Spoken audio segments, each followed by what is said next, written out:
হাসির রাজা, জ্ঞানের রাজা, রসিক রাজা। কি আজকে এত বেলা হতে চললো, কিন্তু সবাই এখনো পর্যন্ত এলো না। এই সব হলো কুড়েমির লক্ষণ মহারাজ। আপনি একদিন যারা যারা দেরি করছে তাদের চাপকে দেবেন, তাহলেই সব সিধে হয়ে যাবে। আর বলবেন না মহারাজ, আজকে গিন্নি কাঁচা লঙ্কা দিয়ে কুচো চিংড়ির ঝালটা যা বানিয়েছিল না, খেতে খেতে দেরি হয়ে গেল। গোলগাপ্পি দেওয়ার আর জায়গা পাও না। বিশ্বাস করুন, সত্যি খুব ভালো রান্না করেছিল গিন্নি, তাই আবার আরেক হাঁড়ি ভাত চড়াতে বললাম। আর সেটা খেয়ে আসতেই তো দেরি হয়ে গেল। আরো এক হাঁড়ি।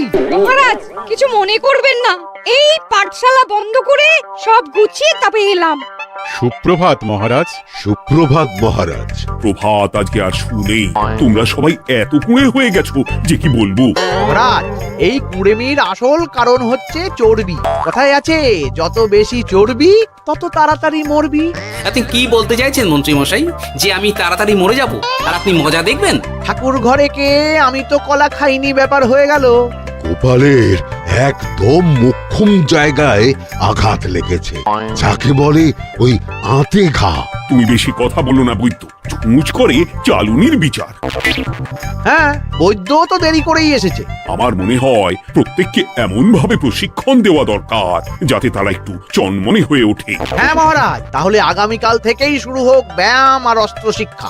হ্যাঁ, কুঁড়ে থাকলে রাজ্যের কোনো বিপদ আপদেই সভাসদেরা কাজে আসবে না। ঠিক বলেছেন মহারাজ। তাহলে আর দেরি কেন, চলো সবাই এখনই আমরা মাঠে যাই।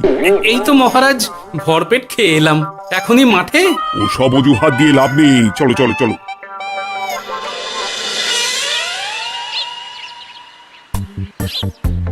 এবার সবাই সারিবদ্ধভাবে দাঁড়িয়ে পড়ো।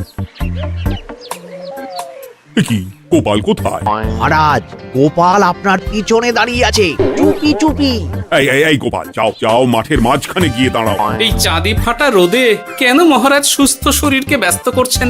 এইসব বাজে কথা শুনতে চাই না। শুয়ে বসে থেকে শরীরের কি অবস্থা করেছো? শরীরের নাম মহাশয়, যা সবে তাই সয়। তুমি যাবে না, তোমাকে এক্ষুনি বরখাস্ত করবো। কি জ্বালা! যেখানে আমার সব কাজ বুদ্ধি দিয়েই হয়ে যায়, সেখানে গায়ের জোরের কি দরকার? হ্যাঁ, এই গোপাল, আমি 1 থেকে 3 অব্দি গুনবো, তারপরে সবাই এই মাঠের ধার বরাবর 5 বার পাক দিয়ে দৌড়বে। ঠিক আছে মহারাজ, আমি প্রস্তুত। আমি রোগাপটকা আছি, কোনো সমস্যাই হবে না। হয়ে গেল। সবাই প্রস্তুত? 1, 2, 3। কি হলো গোপাল, দৌড়াও দৌড়াও। মহারাজ, এর থেকে বেশি জোরে পারবো না। আই, কে আছো? একটা কঞ্চি দাও। এই সেরেছে। বেশ হয়েছে, বেশ হয়েছে। ব্যাটার এবার চর্বি কমবে। কি হলো গোপাল, হ্যাঁ হয়ে গেল? হ্যাঁ?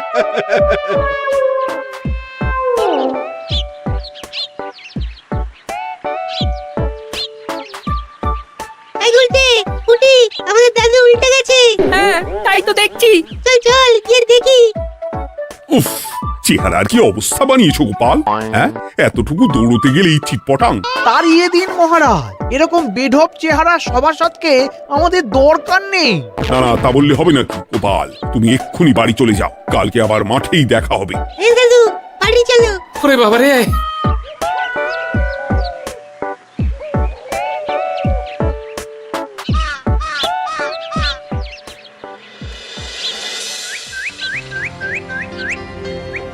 আরে ধুর ছাতার মাথা, তখন থেকে জল খেয়েই চলেছ। কি হয়েছে সেটা বলবে তো? শরীর চর্চা হয়েছে, শক্তি খরচা হয়েছে, আর পারছি না। উফ, বাপরে বাপ, কি পায়ে ব্যথা! এই জন্যেই আমি বলি বাবু, একটু বপুটাও নড়াও, কিন্তু কার কথা কে শোনে? ওরে বাবা, অকারণে সুস্থ শরীর ব্যস্ত করবো কেন বলো তো? বেশি নড়াচড়া করলেই আয়ু কমে যায়। তোমার এই বাজে কথা কোন শাস্ত্রে লেখা আছে শুনি? শাস্ত্রে কেন যাব, বাস্তবে জলজ্যান্ত উদাহরণ আছে। আমি মানতে পারছি না। হুম, মানতে পারছি না বললে তো হবে না, তোমাকে মানতেই হবে। বেশ, প্রমাণ করো। আমি যদি তোমাকে প্রমাণ করে দিতে পারি তাহলে আজ থেকে বাড়ির বাজার দোকান করার দায়িত্বটাও তোমাকেই নিতে হবে। দিদা তুমি তো ফেঁসে যাবে, দাদুর সঙ্গে বাজি লড়বে না। এই বাদ দে তো, তোর দাদু আগে প্রমাণ করুক যে বেশি নড়াচড়া করলে বয়স কমে। হ্যাঁ তাহলে বাজি? হ্যাঁ বাজি। আচ্ছা ঠিক আছে, বেশ। তুমি তুমি কি একটা পশুর নাম বলো তো, যারা খুব তাড়াতাড়ি দৌড়য়? ঘোড়া, হরিণ, চিতাবাঘ আরো আছে। আচ্ছা, এবার সবচেয়ে আস্তে আস্তে কোন পশু চলে এরকম একটা পশুর উদাহরণ দাও। কেন কচ্ছপ? এই তো পেয়ে গেছে উত্তর। এবার তুমি বলো তো, কচ্ছপ কত বছর বাঁচে আর ঘোড়া, হরিণ, চিতাবাঘ এরা কত বছর বাঁচে? চিতাবাঘ, ঘোড়া কেউই 30 বছরের বেশি বাঁচে না, কিন্তু কচ্ছপ 300 বছরও বেঁচে থাকে। হেরেছে হেরেছে আমার বউ হেরেছে। উফ, জীবনের কত বড় চাপ নেমে গেল। হ্যাঁ, এই তুমি আমাকে এভাবে হারালে? তখনই বললাম দাদুর সঙ্গে বাজি লড়তে যেও না। নাও এবার খেলা সামলাও।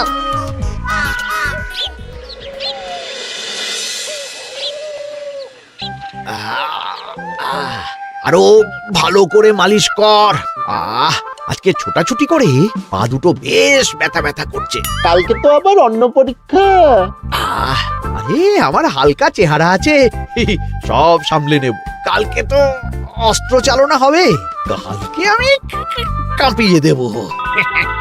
কাঁপাতে তো হবেই মন্ত্রী মশাই। আমরা আপনার শরীরে এমন ঘষা মাজা করে দেব না, মনে হবে আপনি না একটা জলযন্ত্র অস্ত্র চালনা করতে যাচ্ছে। বাস এই তো চাই। বাবারে, আস্তে আস্তে। আরে বাবা, আপনার তো ইস্পাতের শরীর, ভাঙবে তবু মচকাবে না। চিন্তা করছেন কেন? ভয় পাবেন না, ভয়কে জয় করতে হবে। আরে আরে আরে, তোরা আমার কথাটার সাথে করছিসটা কি? মানুষটা মরে যাবে তো। চিন্তা করো না গিন্নি। বাবা, ওরা বলেছে আমার ইস্পাতের শরীর, ভাঙবে তবু মচকাবে না। একবার এই বুড়ো বয়সে হাত পা ভাঙলে কি সামলাবে শুনি? মন্ত্রী মশাই, আমাদের বকশিসটা দিয়ে দিন, আমরা কেটে পড়ি।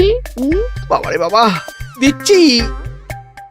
এনে এত খাটানোর পরে এতেই এখন খুশি থাক। হ্যাঁ,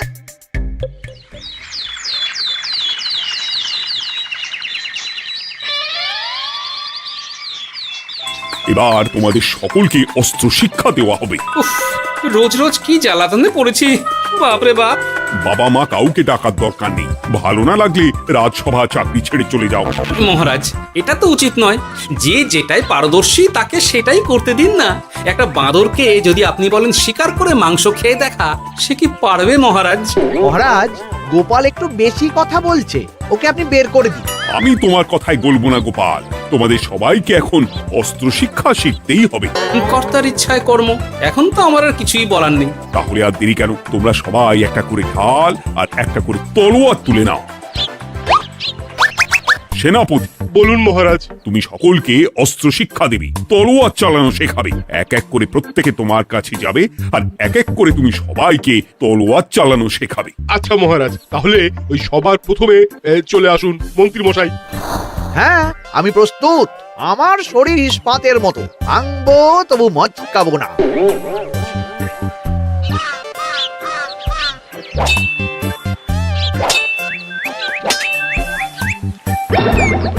কি কেমন দিলাম?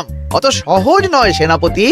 আমি মন্ত্রী এমনি এমনি হইনি, আগে অস্ত্র শিক্ষা শিখে তবে মন্ত্রী হয়েছি।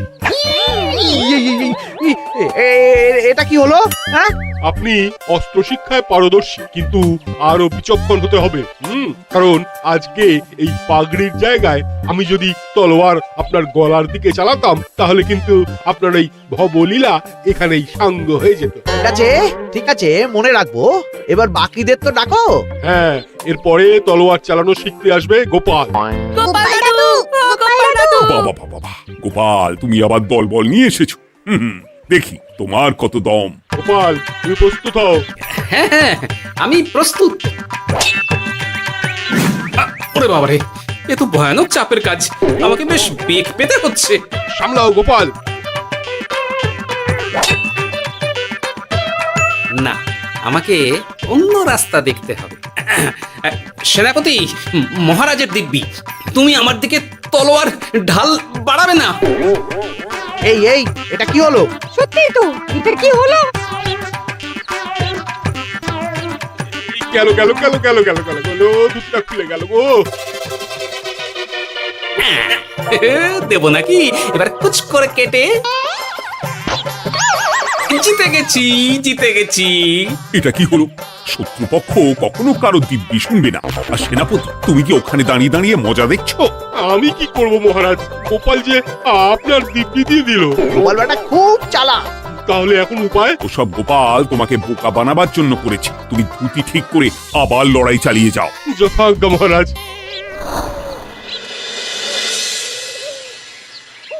রে নেপলা, তোদের দিদা আমার জন্য কি রান্না করে পাঠিয়েছে রে? এই তো ভাত, আলু সেদ্ধ, এই পুঁই শাকের ঝোল আর রুই মাছের ঝাল। আর তোদের যে তোষক, বিছানার চাদর আনতে বলেছিলাম, এনেছিস তো? ওই তো দাদু, কুটির গুড়িতে আর বাকিরা সবাই ধরাধরি করে নিয়ে আসছে। ব্যাস, তাহলে তার কোনো চিন্তা নেই। খেয়ে একটা জব্বর ঘুম দেব, কারণ এখানে যা রঙ্গ দেখছি তাতে বিকেল হয়ে যাবে। তলোয়ার শিক্ষা আজকের মতন এইটুকুই থাক। এবার শুরু হবে বল্লম শিক্ষা। সবাই আবার আগের মতন সারিবদ্ধভাবে দাঁড়িয়ে পড়ো। আহ, তোদের দিদা পুঁই শাকটা কিন্তু বেশ জব্বর বানিয়েছে। তোদের দিদার হাতে রান্নার কোনো তুলনাই নেই। আহা, কি স্বাদ! এ কি, গোপাল আবার কোথায় গেল? এই তো মহারাজ, আমি এখানে ওই পুঁইয়ের ঝোল আর রুইয়ের ছাল দিয়ে ভাত খাচ্ছি। এসব কি মাঠের মধ্যে খাওয়া? আরে শরীরটাকে তো রাখতে হবে। তাড়াতাড়ি খেয়ে এইদিকে এসো। আসছি আসছি আসছি। এবার আমি তোমাদের দেখাবো কিভাবে বল্লম নিয়ে তেড়ে যেতে হয়। দেখান মহারাজ। এ তো খুবই সোজা মহারাজ। ঠিক আছে, তাহলে বল্লম নিয়ে তেড়ে যাও দেখি। দিন, আপনার হাতের বল্লমটাই দিন। আরে আরে, গোপাল তো মাঠ থেকেই চলে গেল। আমি ডেকে আনছি মহারাজ। আরে আরে ও গোপাল, গোপাল, মহারাজ ডাকছেন, থামো থামো। মহারাজ বলেছেন বল্লম নিয়ে তেড়ে যেতে, তেড়ে গিয়ে আবার ফিরে আসতে তো উনি বলেননি। আরে এ তো মহা মুশকিল। উনি এক্ষুনি তোমাকে মাঠে ফিরতে বললেন। সেটা আপনাকে বলতে পারে সেনাপতি, আমাকে তো বলেনি। আমি চললাম।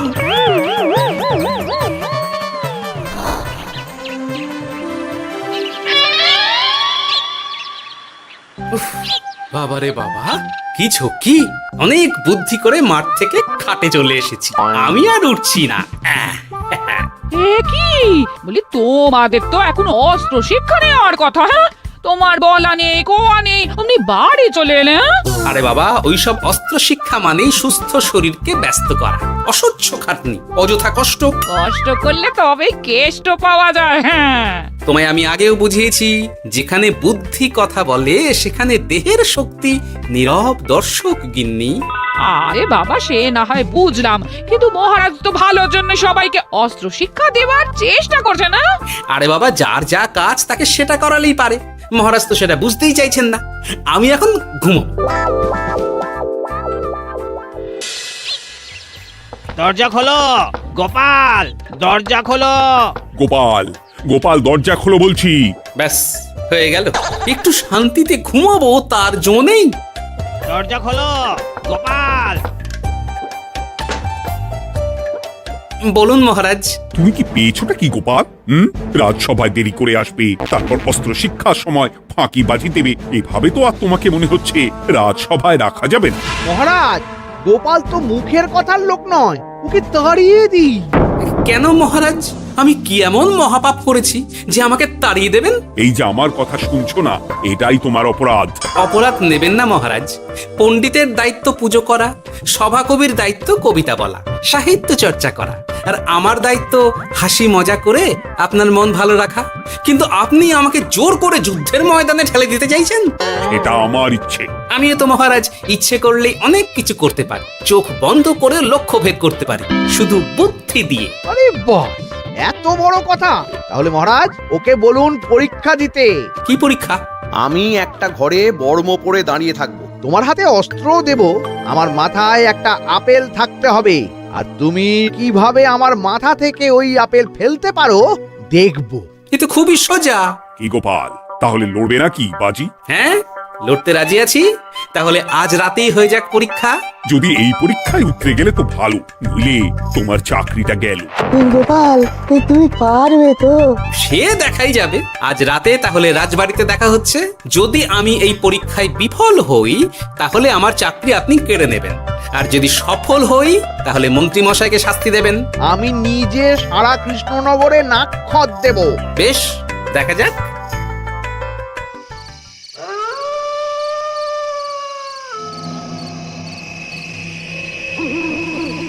কি মন্ত্রীমশাই, ব্যবস্থা সব ঠিকঠাক হয়েছে তো?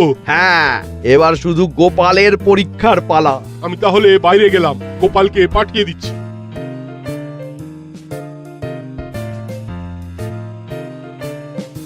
এবার যাও গোপাল, ঘরের ভিতরে যাও, দেখি তুমি কি করে মন্ত্রীর মাথা থেকে আপেল ফেলতে পারো। আপনি তো শুধু আমার চোখ ঢেকেছেন, আমার নাক, মুখ, কানও ঢেকে দিন, যাতে ঘ্রাণেন্দ্রিয়, শ্রবণেন্দ্রিয়েরও সাহায্য না নিতে পারি। বেশ, তাহলে তাই হোক। আয়, কে আছো? গোপালের মুখ, নাক আর কান ঢাকো। যথা আজ্ঞা মহারাজ। একটু একটু মোটা কাপড় দিয়ে নাক মুখ ঢাকো, হ্যাঁ, যাতে সেভাবে আপেলের গন্ধ না পাই। বেশ বেশ।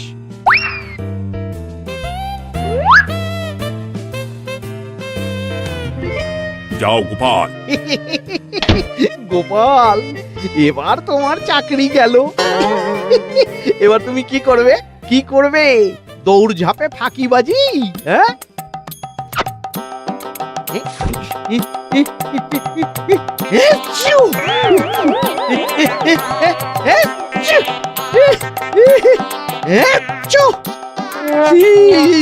গেল গেল গেল গেল গেল, আপেল পড়ে গেল। আপেল পড়ে গেল? মহারাজ, এর মধ্যেই গোপাল আপেল ফেলে দিয়েছে। ঘরের ভেতরে চলো।